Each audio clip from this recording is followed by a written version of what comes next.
আসসালামু আলাইকুম ওরহমতুল্লাহি ওবরাকাতু।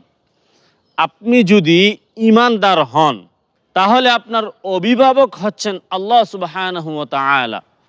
আর যদি আপনি কুফরি করেন বা যারা কুফরি করে তাদের অভিভাবক হচ্ছেন তাগুত, শয়তান।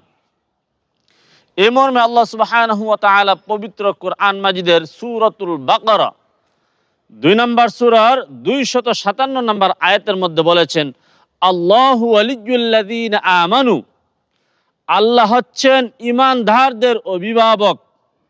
তিনি কি করেন? ইউখরিজুহুম মিনাজ-যুলুমাতি ইলান-নূর, তাদেরকে অন্ধকার থেকে বের করে আলোর পথে নিয়ে আসেন। আর ওয়াল্লাযীনা কাফারু আউলিয়াউহুমুত তাগুত, যারা কুফরি করে তাদের অভিভাবক হচ্ছেন তাগুত। তাগুতে কি করে?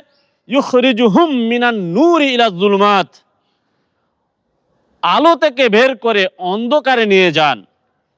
আলো থেকে বের করে অন্ধকারে নিয়ে যায়। উলাইকা আসহাবুন নার, তারা হচ্ছে জাহান্নামের অধিবাসী।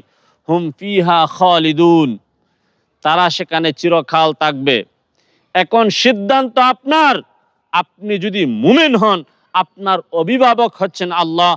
আল্লাহ আপনাকে অন্ধকার থেকে আলোর পথে নিয়ে আসবে। আর আপনার অভিভাবক যদি হয় শয়তান এবং তাগুত, তাহলে আপনাকে হেদায়েতের পথ থেকে অন্ধকারে নিয়ে যাবে আর আপনি হয়ে যাবেন জাহান্নামের অধিবাসী।